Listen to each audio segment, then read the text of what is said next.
I'm very happy. Oh, and it's a lot.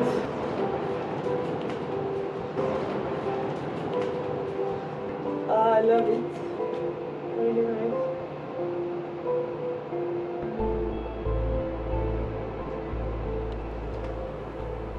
My name is Laura. I'm 30, almost 31.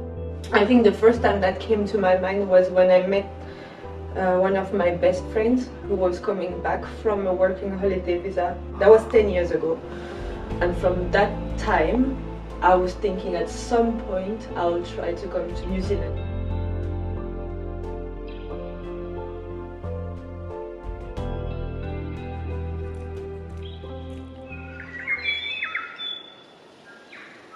After staying so long in the same place in France, in the same village, and only going on holiday to like not very far, I really wanted to go very far. To go once with my mom and my brothers when I was 11, but it didn't end up, it wasn't very good holiday. Lots of fighting with my siblings, so it wasn't really good. But the first trip I did really when I went to Germany, it changed my life. So lots of people with like piercing or like crazy hair color, and I discovered there like that kind of culture and I loved it so much. I was like, wow, I wanted to live somewhere else, not just travel, I wanted to live somewhere else.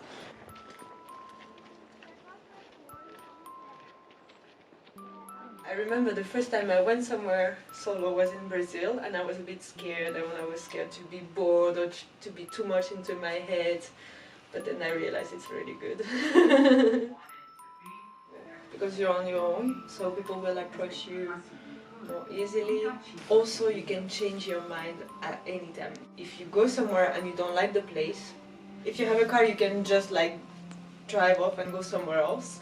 Otherwise, you can take another bus and just leave, because you're the only person making the decision. You don't need to argue about it, you don't need to think about it too much. You can be very spontaneous. The master was interpreting and conference interpreting. Last year, most of the interpreting jobs I had were in Switzerland. So I went to Switzerland maybe 4 times. I got a conference in Malta, and I was paid the whole day just to interpret in the morning.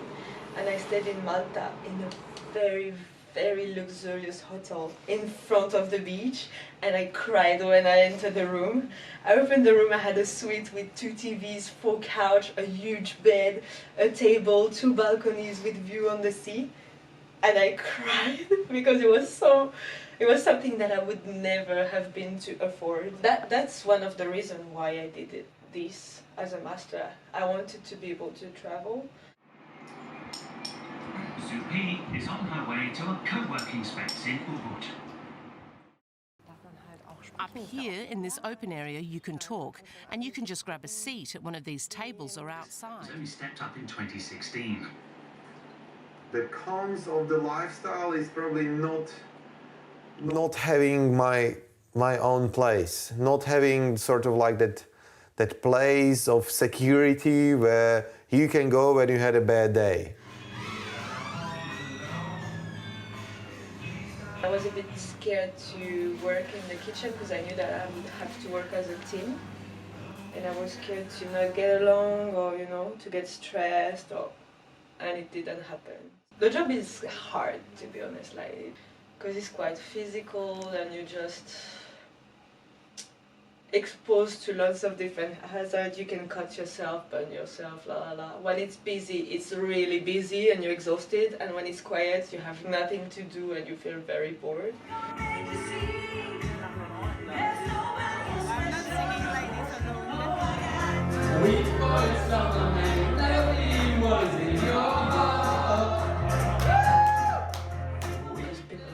So nice. Even when it's busy, they never stress you, they never shout at you. If you do something wrong or if you can't find something, they never get angry. I really, really think that I was lucky to find this work. If I can come back to New Zealand in the European winter and New Zealand summer, I will do everything to go to another Pacific Island country. It can be anywhere, the cheapest flight. So that could be in Tonga, in Fiji, in Samoa, or Cook Islands. That will depend on the price, but yeah. I don't know which one, but one of the Pacific Islands.